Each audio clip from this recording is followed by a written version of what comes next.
Welcome back, everyone, to the deep dive. This time, we're going to be looking at how young people can interact more effectively with authority figures. Oh, yeah. Those figures like teachers, doctors, or even law enforcement. We've got a fantastic report here, and Right.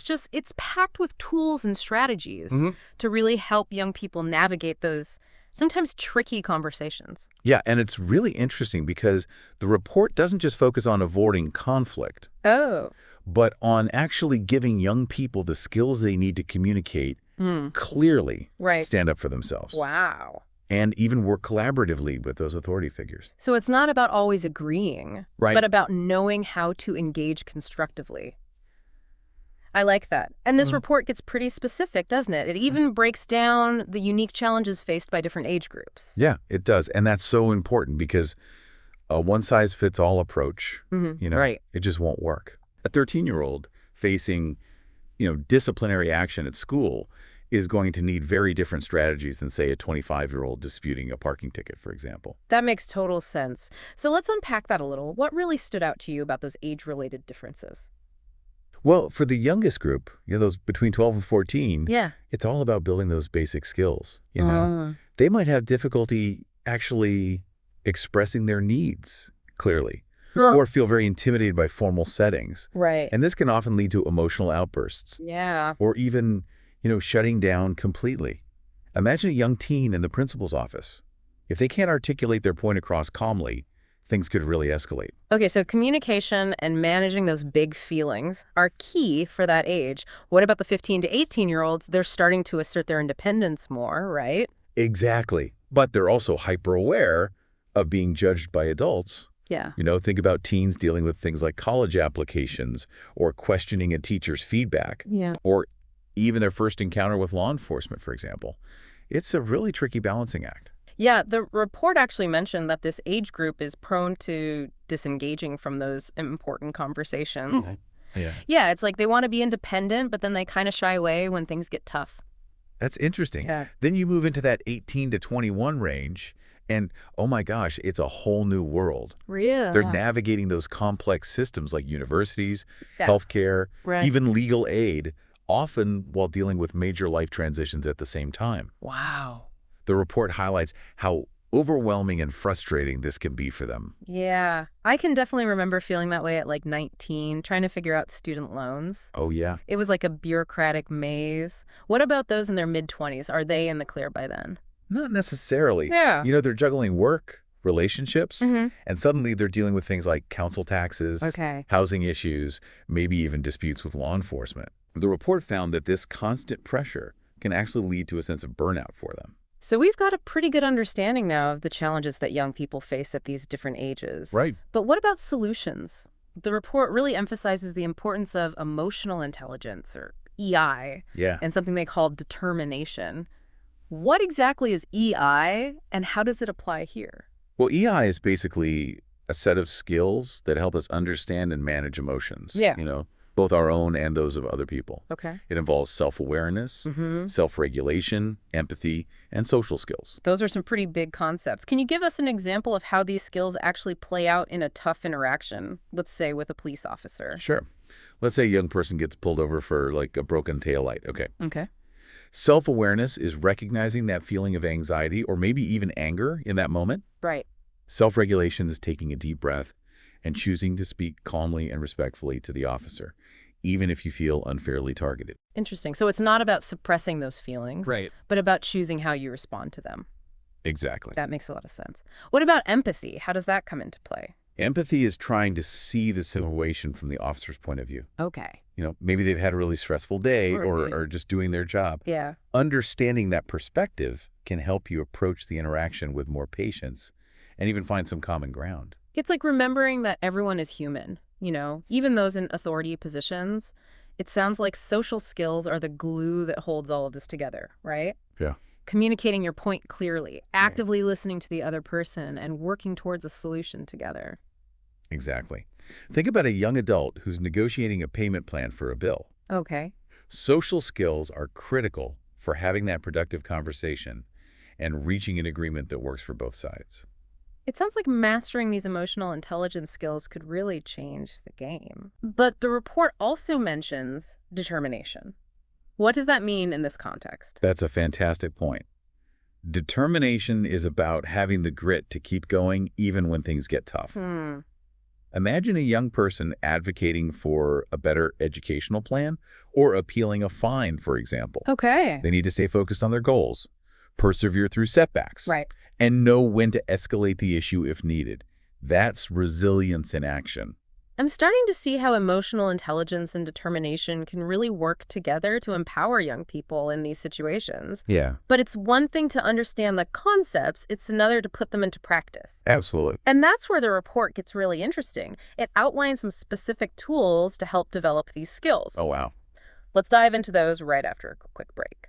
So let's get into these tools that the report highlights. Yeah. They sound pretty practical, which is exactly what we need, right? Absolutely. These tools are all designed to be used in those real-life situations. Okay. Not just theoretical concepts. The first one that we're going to look at is called reflection cards. Reflection cards, what are those all about?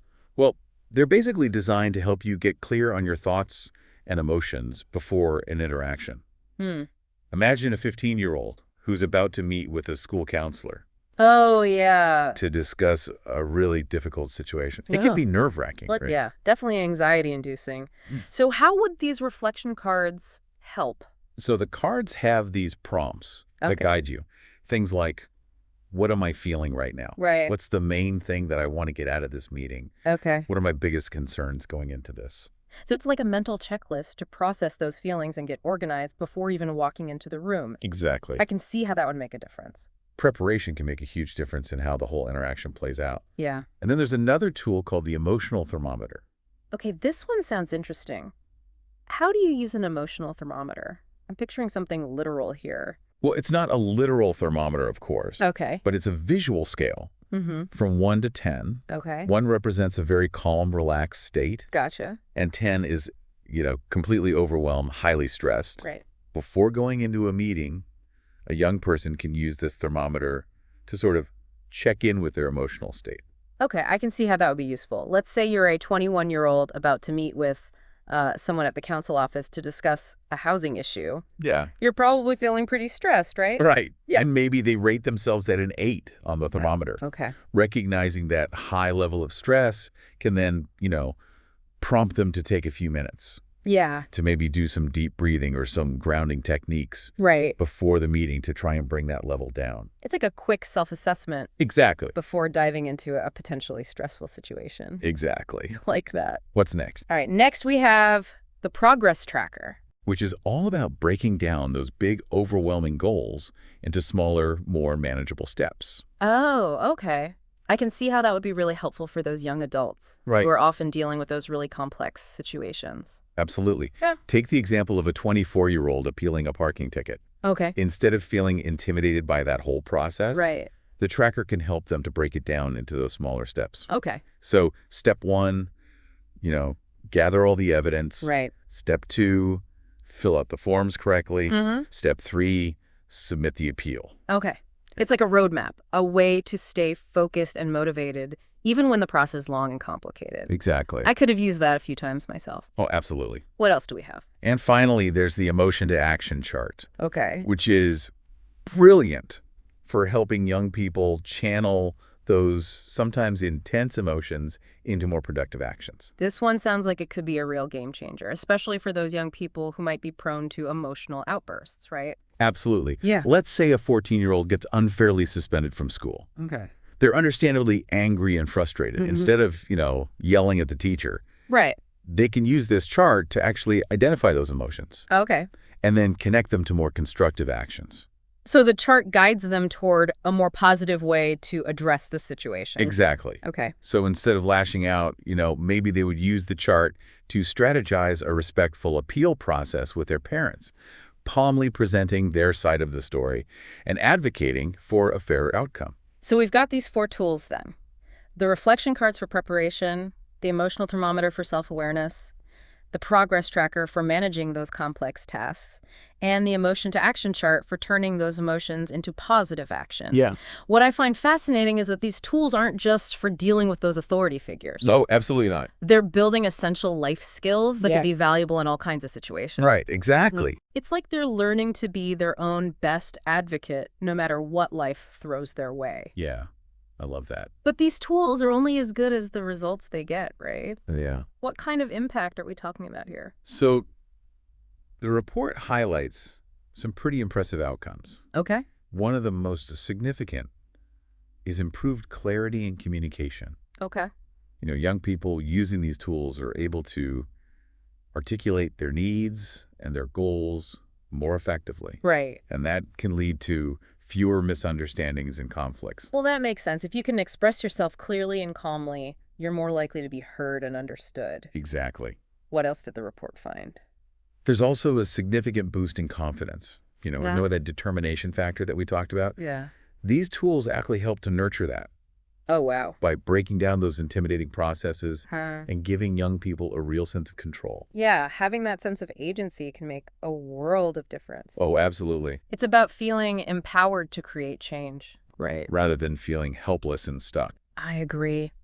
What about managing emotions? Did the report mention any improvements there? Absolutely. The report actually showed marked improvement in emotional regulation. Okay. Learning to recognize and manage those big feelings, especially in those really high-stakes situations, can be transformative. It's about responding thoughtfully Yeah. rather than reacting impulsively. Exactly. Choosing how to behave even when you're under pressure. Right. I could see how that skill would be invaluable. So valuable. And the report highlights another really key outcome. Okay. More collaborative problem solving. Yes. When those young people and authority figures can communicate effectively and understand each other's perspectives, Yeah. they're more likely to find solutions that work for everyone involved. Exactly. It's Okay. about shifting away from that adversarial us versus them dynamic Right. and creating a space for real dialogue and collaboration. Were there any real-life examples of these tools in action in the report? Yeah, there was a case study about a student who used those reflection cards Oh, wow. to prepare for a meeting with his teacher Okay. about a failing grade. Oh, tough.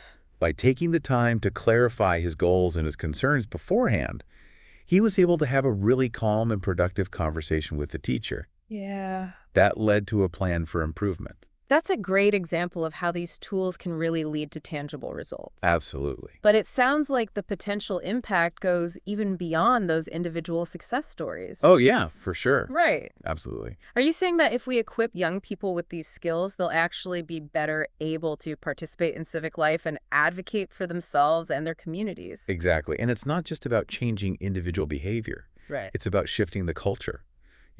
Oh, wow. When authority figures see young people engaging with respect and clarity, Yeah. it can change their approach too, Right. leading to more understanding and collaboration overall. So it's a two-way street. It's not just about equipping young people. It's about creating environments where those skills are valued and reciprocated. Absolutely. I couldn't have said it better myself. Yeah. The report even suggests that authority figures could benefit from adopting some of these tools themselves. Really? Imagine police officers using those reflection cards before community meetings, Okay. or council workers using the emotional thermometer Mm-hmm. to check in with themselves before they go interact with a frustrated resident. That's a fantastic idea. It could dramatically change how those interactions play out. And as we think about the future, I wonder what role technology might play in all of this. That's a great point. Imagine if healthcare systems integrated those emotional thermometers into their online portals. Yeah. So that patients could check in with their mood before a virtual consultation. Right. Or if schools used progress trackers Mm-hmm. to help students stay on track with their education plans with built-in reminders and support. The possibilities are really exciting. And as we gather more data through these tools, we could start to identify trends and patterns that could inform policies and program development to better support young people. Exactly. We're not just talking about individual empowerment here. Yeah. We're talking about system-level change Yeah. that can benefit those entire communities. This has been a truly fascinating dive into a topic that's so relevant for everyone, really. Yeah, absolutely. So now that you've learned about these tools and their potential impact, I'm curious to know, What stands out to you the most from all this? Have any of these tools sparked an idea for you? You know what's really striking to me is how these tools could be applied in so many different areas of life. Really? Not just when you're interacting with those authority figures. Okay. Like, think about those tricky conversations we have at work, or disagreements with family members, Yeah. or even navigating those challenging social situations. It's like the underlying principles of emotional intelligence and determination Oh. are universal. Right. Totally. We can use these tools to really empower ourselves and navigate those everyday challenges with more confidence and grace. Absolutely. Yeah. And it's not about, being perfect Right. or always knowing the right thing to say. Right. It's about approaching these situations with self-awareness, Yeah. a willingness to really understand those other perspectives, and a commitment to communicating effectively. It's about recognizing that even when you're facing authority, you still have a voice, you have choices, Yes. and you have the power to create positive change. Absolutely. So keep exploring, keep learning, Yeah. and keep those important conversations going. Until next time, keep diving deep.